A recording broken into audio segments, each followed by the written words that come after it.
After this episode of Law and Order Organized Crime, I am more than convinced that one of the Stabler brothers are going to die by the end of this season, and that Stabler is going to be a grand papa.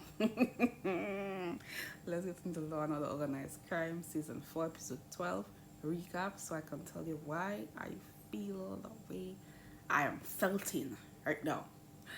Let's get into it.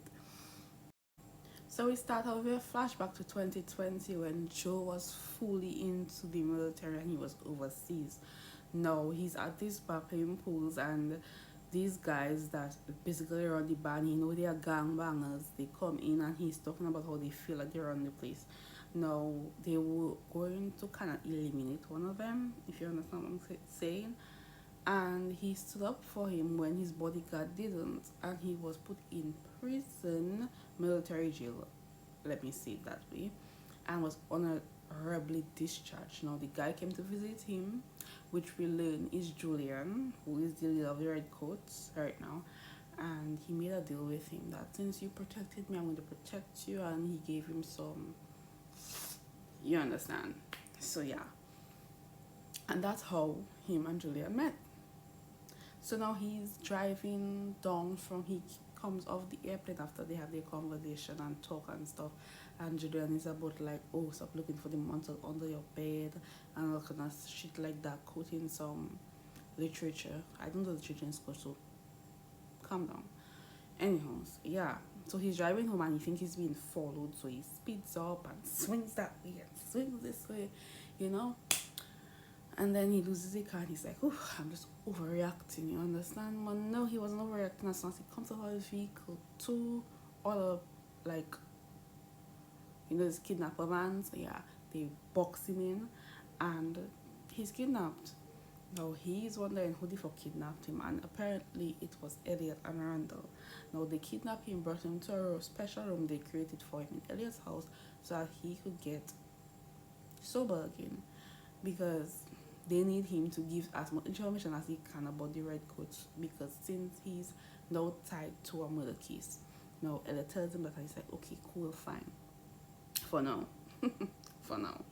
As he detoxes further, he tried to escape once. And by shattering a window and flying through the door and stuff, but Elliot caught him, and the nurse that takes care of their mother was actually just keep an eye on him, detox can be scary, and he had to sedate him.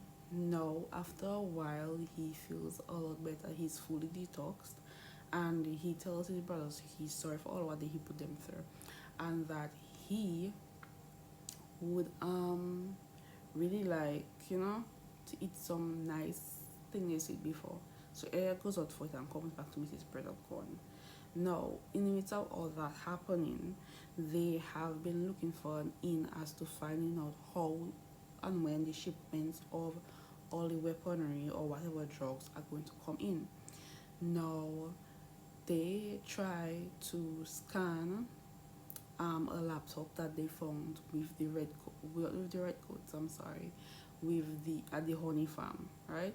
They try to scan it, but it has a virus on it and it infects the computer. No, Hannah, being the smart ass bitch that she is, I love you, boo. She cross references some surveillance camera. Remember, the day was always jamming, so the surveillance camera IPs and that laptop IPs address, it had one across him, and they found out where the server was and they went to get the information. Now they're outside the facility keeping an eye on everything, and our tech head and him right there, he ends up they were going inside to get the information. Now while they're inside, the lights go off and obviously the security men come, but the system is jammed and they can't get Ayana or Jet cannot get, why can't Hannah? Jet cannot get information to tell them, hey, them people on our ass, so hurry, let's go. But the tech guy was like, I don't want to leave the information, bitch, we're getting that shit one way or other. So they stay there and they had a little gunfight, but nobody was injured, everybody escaped and everybody went. Now they got the information that they needed, and yeah, However, Julian finds out, and since Elliot's brother Joe escaped, he went back to Julian. Now, when he come, everybody check like, where have you been for days? He said, I went to detox. No, the security guy didn't have any. He's like, the muscle is like, detox. What is detox? But yeah, he went to detox. That's what he said. He seems nice and healthy. Now they tell him about the breach and how the girl saying how she tried to delete as much information as possible and they tell him that he needs to go and scout out spots for when the shipment arrive, and he was like, cool, okay, no problem. Now he calls Elliot to let Elliot know that, hey, I'm truly sorry and I'm going undercover to make up for everything that I have done. Now, Elliot isn't really happy about that shit because Elliot's like, that's my kid brother. These people are fucking dangerous. They already killed one of my men. I don't want to lose my brother. I don't think, however, he's going to lose that brother, but he's going to lose a brother. Mark my words on that one, okay? Now, while they went to surveillance the area, they're going to use as their spot 12 or whatever shit they're going to have imported. The bodyguard starts questioning Joe's like loyalty. Oh, I don't believe he was gone for all that days where you said he was on getting what do you say, getting the toxin, and he pulled a gun on the boy. And Stabler almost went inside to save his brother because familia is important to him.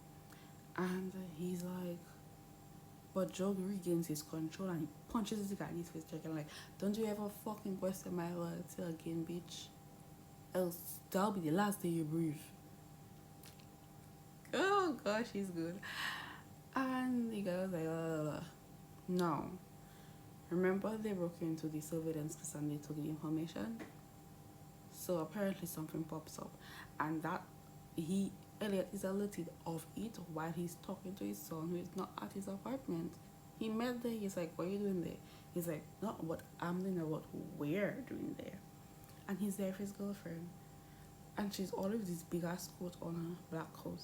Now in the car, when he was talking to his father, trying to tell his father something, guess what? She was kind of looking like she was rubbing her belly.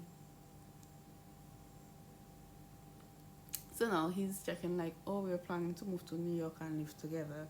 And he was like, you're finishing your school? He was like, we have something to tell you. He's like, are you quitting school?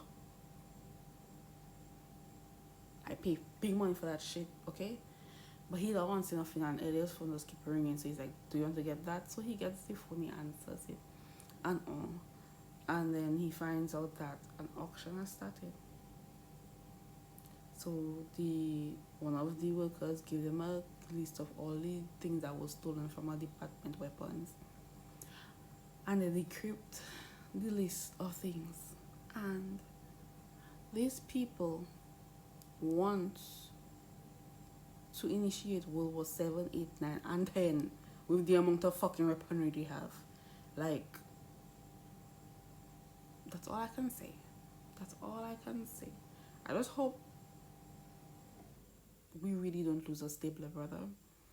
And good luck to Ella being a grandfather, because I'm sure that's the news his son wants to tell him. Enjoy this week episode. Fingers crossed for the best.